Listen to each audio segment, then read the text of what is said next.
ngoma zigwe kana kuti mkuru sochero maanza mati. zvakanaka. Ladies and gentlemen, tadzoka pano paBishop Marimo kana kuti madzibaba Marimo.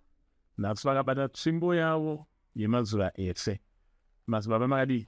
Akazwai makadi zviyona ishe. Aiwa tiripo tsvimbo yenye vazhinji vakutanga kutoonawo vhidhiyo maybe nhasi. Vanoda kuti mungowapa tika recap kuti tsvimbo iyi inonzi chii, inoita nezvei. Tsvimbo iyi inonzi tsvimbo yeuchemeri. Ndo tsvimbo inochemerwa nevanhu zvichemo zvavo. Inoita kuti zvinhu zvevanhu zvifambe. Kana ndikatora zita rako taikumbira tobairira apa. Tora zita rako tobairira apa tichitaura zvatiri kuda. Chikumbiro chinhu chakanaka chete kuti urwirwe kumatambudziko ako. Zvese zvamunonzwa ndizvozvo. Ndiyo ine basa rese iyo tsvimbo iyoyi. Manengo yakareba sei nayo tsvimbo iyi? Tsvimbo iyi ndiyaya kare. Tsvimbo iyi yatanga basa rayo. Ndakaiwana noti yakabuda mugomo, tsvimbo yakabuda mugomo mudombo. Kugomo kwachamini kwako. Saka yakabuda mugomo tsvimbo iyi. Yakabuda mugomo kana yakabudiswa mugomo? Yakabudiswa mugomo mudombo ndomo yakabuda. Sana yakabudiswa 1996. Yakabudiswa nchiwana nchitoenda kuchikoro ndiri mwana. Ndipo yakatanga tsvimbo iyi. Saka nayaita mabasa akakura. Chipo cheuprofita chimakachiwana mune makore mangani? Chipo cheuprofita ndakachiwana ndine 6 years. 6 years. Kutanga kunzwa zvekunge ndine chipo. Handangoberekwa ndinacho. Kusogona kududzira kunzwa kuti hope ndorevei, kuti midzi yorevei. Nekunzwa mweya zvakanyanya zvakuti kuziya kwandakuita zvese. Zvakatanga ndine 6 years. Ndipo zvakatanga. Mumhuri mune vamwe here vanga vaine uprofita? Mumhuri munonzi mune mumwe chete. Saka ngatoshaikawo nguva yandakazoberekwawo. Anga ashaika nguva yamakazopera. Aiwa, nhasi toda kunzwa zvakanyanya about kubatsira kwenyu, kushandira kwenyu, tichabvunza mubvunzo yakati one day. But panowanzoya panapa tinozobvunza imwe mibvunzo yezvinhu zviri kuitika because hatirarame muchadenga, tinoraramawo panyika pane pane mhando. Nyaya dzatinoda kunyanya kutaura nadzo dzevanhu vaMwari yekutanga yaProfeti Bert Angel nemuimbi mukuru muZimbabwe asari wechidiki pamakore only 10. Mamakainzwa here nyaya? Ndatoinzwa nezviro kumanheru. Ndopandakainzwa ndakanzwa vanhu vachingotaura kungotaura. Asi chandoda kuti nditaure kune vachaona vhidhiyo ndechekuti ivo vaprofita ngavave nechiremera. Vasatambe nevanhu vese muri kuona kuti vakomana vaya vane zvavanoona, vane zvavanodya. Zvimwe zvisingagona kunge zvichitenderwa kuti muprofita anogona kunge achiyanana nevanhu vakadaro. Saka ivo kange uchitamba nemunhu anoita mabasa asina kunaka. Kana akubva pauri, iwe kuva muprofita hana kuti mbotaura nemunhu akadaro nyaya iyoyo, asi nyaya yekuti akuwana strength nenyaya yekuti ari kusikana kuti akambotaura navo. Vakamboonana, vakambopinda kana mota make, akataura naye. Muprofita munhu anoyera. Kuti haufanira kungotamba nevanhu vese. Kana vakushindiruka kwauri, vanobva pauri vane chinhu chakaipa. Havambonopupura chinhu chakanaka kuti ningwe uya aitaura chinhu chakanaka. Nekuti vane zvavanenge vakunyimwaka. Pawanyima mari dzavo dzekirango kana usipo wakutotaura zvinhu zvakaipa.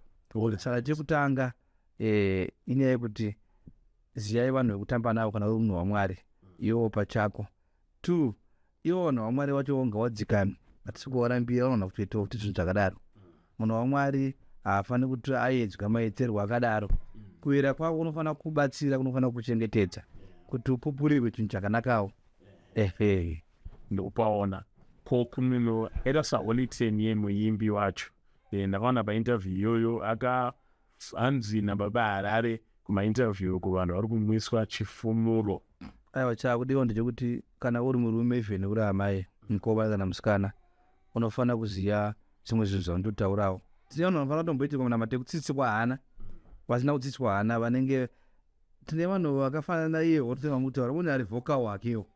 Kuti akangopiwa mukana wekutaura, unetema toirasa. Anenge akungoti ezvido Mwari chimuta angotaura chete nezvisingafanira kunge zvitaura. Saka tine vanhu vane dambudziko asi ndiye ega vanongotaura chete nezvavasina kubvunzwa, vanotongoshora vamwe vanhu. Chakuya ndechekuti vanhu ngavadzidze kuvhaliwana, kudzidza kurespecta each other, munhu asipo nomutaurirei. Dai vanga vakaenda vese nevanhu vacho vairatidza kuti anoda kuti ataure nemavhima anga ada kubata-bata ati shoropodza. Hapana munhu asingazivi kuti maivhi haisingochana, haisori ngochana paya vanoita maskitsi kubva kare. Vachingopedza basa ravo vanotobvisa chidhiresi chiya zvinotozikanwa. Mukaona pakushorwa pakabatwa vanhu vakawanda paya nemanama awards anenge achisimudzirawo zvipo vachianaunsa kuti ndiye ari kuona gore rino, vakashoropodzwa zva kwese kuya. Saka munhu akadaro idambudziko rakakura. Alright. Iwo maprofita futi pachezvavo tinenge tichingoonawo hondo yemasamaria nemajudha, tichingoona kuti panenge kukakavadzana, panenge kushorana, panenge kuita neimini ndinogona kudarika iwewe, nekakuratidzana zvishandwa. Chinamato chichiri chaicho here kana kuti? Mazuva ano Patrick paneda kutariswa vanhu vaMwari kuti uyu munhu waMwari abva kupi, ane nhoroondo yekunamata here, nekuti vazhinji zvaakuita kunge izi. Saka muona profita vakunzi vazara iyo nyaya yemachechi. Iwo machechi futi anoda kuti arejeswe, potovhurwa kamukaorganization kanotorejesesa machechi, vanhu opota vachitombotarisiswa kuti uyu munhu muprofita here kana ari kuyebera vanhu. Nenyaya yekuti mazuva ano kuzvikudza maprofita, kana uri mweya waMwari, kuzvikudza kwaane vanhu kunofanira kuti kuite kushoma. Nenyaya yekuti mazuva ano hazvibatsire kuti pamba pako kana paiwe unembwa haufaniri kubva watomira pagedhi ndiwe uchihukura kuti hau panapa pane imbwa, zvinoita kuti muuye. Mapaona munhu anofanira kutonzwa iyo imbwa kana kutoiona iye ega, kana pota mumwe akatomborumwa nayo imbwa. Mapaona kwete kutonomira ndiwe panze uchidedzera kuti pano pane imbwa musauye munorumwa, pano pane imbwa musauye munorumwa. Ndo zvinhu zvakudzikisira nyaya dzacho zvokuti ivo vanhu pavanozozwa nezvedu vanhu vanobatsira vangofunga kuti tiri vamwe vaya. Mapaona vanhu vada kutsvaga nzira. Saka mukuona vanhu vakuita mamirako, vanhu vakuita zvinhu zvakasiyana-siyana, tiri kuzvisiya, tiri kuzvinzwa mumachechi umu. Saka idambudziko riri kusangana nevanhu, asi chakakosha ndechekuti vanhu vaMwari vasarwisane. Kana uri mweya waMwari hatarisiri kuti pangaitike nguva yekutombonzi vanhu vaMwari vakunetsana. Mukaona vanhu vaMwari vachinetsana, yanyaya yekuti umwari hwabva pane vanhu, nekuti mweya waMwari unofanira kunge ukagara munhu anofanira kugara ari akazvitorwa iye muprofita wacho. Saka muprofita wacho vakatanga kurwisana vachiti ndine zvakati, imi mukasvika panapa mukaona zvese zviri panapa munotozviona kuti ndezvangu masvika pano. Handigone kuuya kusocial media kuti ndine mota ndine chakati. Munhu akaona inini angati handinawo here dzimba, handinawo here mota dzandinatsowo, titende titori nadzo, but hatiende kuwandikurita shoko rakadaro. Vana vanozodzidzei. Mapaona kune vanhu varitori nendege vakafanana pamakadiwa vaya, vatori nendege asi vambonzwa vachitaura kuti ndine ndege, vatori nedzimba dzinomara zvikopokopo, wanadzo dzatakatoona kuti dzikuudzwa. Asi nenyaya yekuti munhu anenge ari munhu waMwari haafi akazvipembedza achidii. Mapaona vanhu ndavazive zvoto zvine mazera. Ndikubaona Bishop Marimo, madzibaba Marimo, vane muZimbabwe varosangana nematambudziko akasiyana-siyana, including vane muZimbabwe vari even kudiaspora. Matambudziko amuri kubatsira zvakanyanya ndeapi? Because mumwe anoenda kuchiendimi asati awanawo solution vamwe vari kuwana, mumwe anoenda kunganga asati awana vari kuwana. Asi kune vanhu kutoti Mwari akatoti imimi kana muchiyambuka muchinoyambukira kwamadzibaba Marimo. Matambudziko akawanda haapere, iwa emudzimba, evanorwara, evanhu vakutsvaga mabasa, enyaya dzema-relationship, dzakawandisa nyaya dzatinobatsira vanhu pano. Vanhu vamwe munhu anenge aida kuti ndadzingwa basa, kana kubasa handisi kuonekwa semunhu, aroiwawo kuti asapfuure mberi nezvidzidzo zvake. Mazuva ano kwakuapurayiwa kuti unge uchibva kuyunivhesiti wakutopa uchiita zvari kuitawo. Zvinhu zvakadaro kana une munyama zvinogona kuramba zvako, unongonzwa kuti proposal yako haisi accept nenyaya yekuti unenge une munyama wauye nawo. Saka zvinhu zvakadaro zvatiri kukwanisa kunge tibatsira. Asi mazuva ano vanhu vakutoromba vazhinji kunyanya vana vadiki.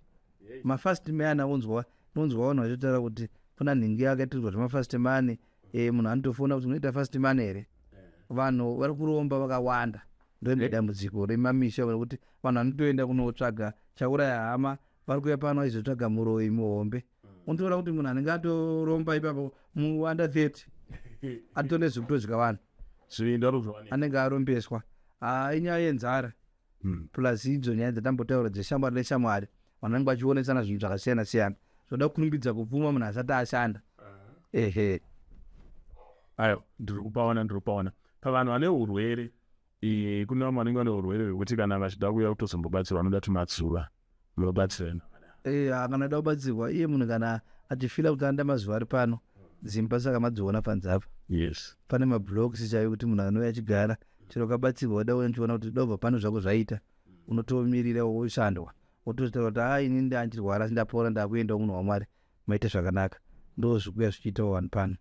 Ko vamwe vanotya kuti vakauya vanotya kuti vanotorwa mavhidhiyo. Aiwa panapa ini handitezi mavhidhiyo sikira muchiona handivhure akaunti yangu mukanzwa munhu anotaura kuti akaunti yaBishop Marimo yanenge achinyebera vanhu ini handina akaunti kana Facebook kwacho hatitomboita izvozvo zvemafotos pano kana unotambira vanhu pano havaite zvemakamera munhu anosvika zvakadi zvakasungunuka asi vamwe vanongotya utumwa vanhu kuya kuzotora munamato. Bishop Marimo mashoko enyu ekupedzisira wanenge eZimbabwe. Mashoko angu ndeekupedza ndeyekuti vanhu vasatambira Mwari. Vanhu vasatambira Mwari. Kana uri munhu waMwari zikanwa nevanhu vekutamba navo iwo pachako zikanwa kuti nevanhu vekuassociate navo zikanwa nevanhu vari museko mako itawo sekore kunamata iwo vanhu vetu munyika ngawaremekedze vanhu waMwari asi kuti tizoremekedzeka nyaya yekuti iwo wacho uri kuzvivalo here pauri iwewe. Saka chandada kundisiriwa ndezvekuti vanhu vasatambira Mwari nekuti Jehovha achadzoka achitora vanhu pano tsuri icharira saka na vanhu ngavasatambe nezwi raMwari. Ndo mashoko andinawo iwayo. Ladies and gentlemen, the Bishop Marimo manumbers avo anobuda pascreen. Pane chatatsina kubvunza apa mazuva ekushanda nenguva dzekushanda. Mazuva ano ndakadzoka ndiri muno munyika every day toita muteuro every day nesande ndozokupa nguva ndobva nyango utete asi mazuva ano every day ngoitawo basa raJehovha. Nguva kutongotanga na8 kana taakumisa mazuva tichawaudza asi izvozvo mukova wakazaruka. Kwamuri kuwanika kwatiri kuwanika pano kuEtcliff kuna 13/633 nekudomboshawa pangosvika paZimbiri paya pachitate mukakubva denda paBishop Marimo mwana wese zvake mwana wese anongaziya. Sai wamaita masa tinotenda.